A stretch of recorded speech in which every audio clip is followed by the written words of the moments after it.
Hello everyone, मैं आपका Kailash sir. स्वागत है आपका आपके ही चैनल में, योर्स चैनल। आज हम लोग स्टार्ट करेंगे क्लिप नंबर 2। आज हम स्टार्ट करेंगे क्लिप नंबर 2। पिछले क्लिप में पिछली वीडियो में हम लोगों ने पढ़ा था कि क्या आवश्यकता महसूस हुई थी विदेशी व्यापारियों को भारत में आने की, और क्या आवश्यकता महसूस हुई थी कि जल मार्ग की खोज करने की।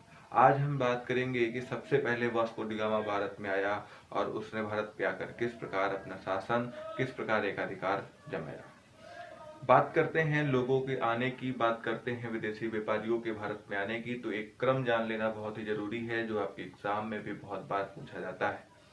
जिसमें से सबसे पहले बात करें तो भारत में यूरोपीय देशों के आने का क्रम है।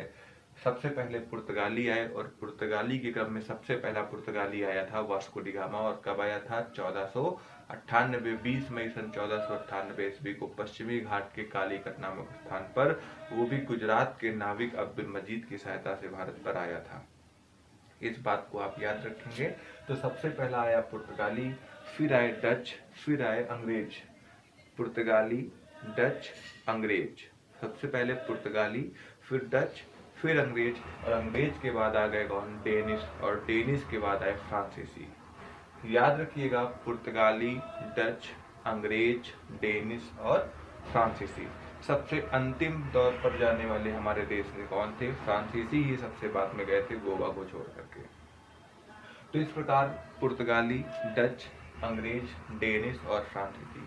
अब हम स्टार्ट करेंगे सभी के बारे में पढ़ना, लेकिन धीरे धीरे आज हम स्टार्ट करते हैं पुर्तगालियों के बारे में पढ़ना, जो भारत देश में सबसे पहले आए थे। पुर्तगालियों के तौर पर सबसे पहले भारत आया था वास्को डी गामा, और वास्को डी गामा आया था 20 मई सन 1498 ईस्वी को कालीकट बंदरगाह के कप्पक डाबू नामक बंदरगाह पर। आया कहाँ था? ये कहाँ पर स्थित है? पश्चिमी घाट पर स्थित है। पश्चिमी घाट पे एक बंदरगाह है जिस बंदर का नाम था कालीकट बंदरगाह, और उस बंदरगाह में भी एक स्थान था जिसका नाम था कप्पक डाबू बंदरगाह। कप्पक डाबू बंदरगाह पर उस समय एक राजा थे जिन राजा का नाम था राजा जमोरियन। राजा जमोरियन के शासनकाल में वास्को डी गामा भारत में आया, और भारत में आकर के उस वक्त कालीकट बंदरगाह पर अरब व्यापारियों का एकाधिकार था। वास्को डी गामा पुर्तगाल के शासक डॉन हेनरी, जिनको हम प्रिंस हेनरी द नेविगेटर की भी संज्ञा प्रदान करते हैं, उनका प्रतिनिधित्व कर रहा था, जिसकी वजह से कप्पक डाबू के राजा जमोरियन ने इनका बहुत ही भव्य स्वागत किया। लेकिन अरब व्यापारियों ने इसको अपना दुश्मन समझते हुए इसके प्रति वैनमस्य का व्यवहार किया। कुछ दिनों बाद वास्को डी गामा भारत से वापस गया पुर्तगाल, और यहाँ से जो भी मसाले लेके गया था तकरीबन वहां पर जाके इसने वहां पर 60 गुना मुआवजा कमाया, फायदा कमाया। और इसकी वजह से और ऐसे ही मुआवजे को देखकर भारत में और दूसरे व्यापारियों को आने की लालसा हुई। इसी क्रम में 1500 ईस्वी में द्वितीय पुर्तगाली पेड्रो अल्वारेज कैब्रल, जो 13 जहाजों के साथ एक बड़े सी सेना का नायक बनकर भारत में आया। जब वो भारत में आ रहा था तो उसी वक्त अरब व्यापारियों के साथ उसका भीषण संघर्ष हुआ, बहुत बड़ा युद्ध हुआ, जिसमें से अरब व्यापारियों की हार हुई व पेड्रो अल्वारेज कैब्रल की विजय हुई। जब पेड्रो एल्वारेज कैब्रल विजय प्राप्त करके भारत पहुंचा, तो भारत पहुंचने पर उसने कोचीन और किन्नानौर शासकों के साथ हाथ मिलाई एक मित्रता की। मित्रता करने के बाद उसने देखा कि यहाँ पर छोटे छोटे जो राजा थे, जो छोटे छोटे राजा थे, उनमें आपसी बहुत ही अत्यधिक विवाद हुआ करता था। तो इसने देखा और सोचा कि इन आपसी विवादों का फायदा उठा करके क्यों ना हम इस पर अपना एकाधिकार प्राप्त करें। और यही रणनीति बाद में पुर्तगालियों की विजय की कारण बनी। बाद में 1502 ईस्वी में वास्को डी गामा भारत आया। जब वास्को डी गामा पुनः भारत आया तो उसने यहाँ पर आकर के सबसे पहले 1503 ईस्वी में कोचीन में पुर्तगालियों की पहली फैक्ट्री लगवाई।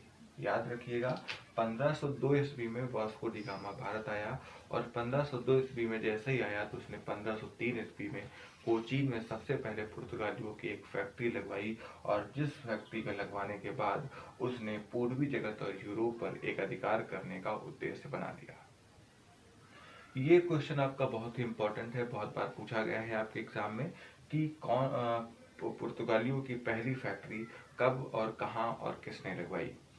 तो इसके बाद जब उसने पूर्वी जगत और यूरोप पर एक अधिकार प्राप्त करने का उद्देश्य बनाया, तो इसी क्रम में 1505 में उन्होंने एक योजना बनाई कि क्यों ना हम 3 वर्ष के लिए गवर्नर की नियुक्ति कर दें। जिस क्रम में सबसे पहला गवर्नर फ्रांसिस्को डी अल्मीडा, जो 1505 ईस्वी से 1509 ईस्वी तक भारत देश का पुर्तगालियों की तरफ से पहला गवर्नर बना। ये क्वेश्चन भी आपका काफी इंपॉर्टेंट है कि पुर्तगालियों का प्रथम गवर्नर कौन था। तो फ्रांसिस्को डी अल्मीडा, जो 1505 से 1509 ईस्वी तक भारत देश में गवर्नर रहा।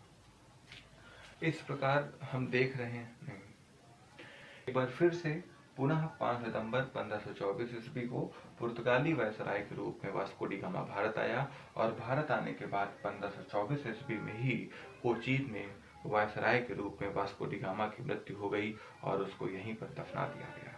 इस प्रकार हम देख रहे हैं कि वास्को डी गामा भारत में 3 बार आया, जिसमें से पहली बार वो 20 मई सन 1498 को आया, दूसरी बार वो 1502 ईस्वी में आया और तीसरी बार वो 5 सितंबर सन 1524 में आया। अब अगली क्लिप में हम लोग पढ़ेंगे फ्रांसिस्को डी अल्मीडा के बारे में कि इन्होंने किस प्रकार से अपने गवर्नर पद का दुरुपयोग किया, किस प्रकार से सदुपयोग किया और भारत को अपने कब्जे में लेने का प्रयास किया। अगर आपको ये वीडियो पसंद आ रही हो तो आपके एकाधिकार आपके हाथों में, आप क्या कर सकते हैं आप जानते हैं।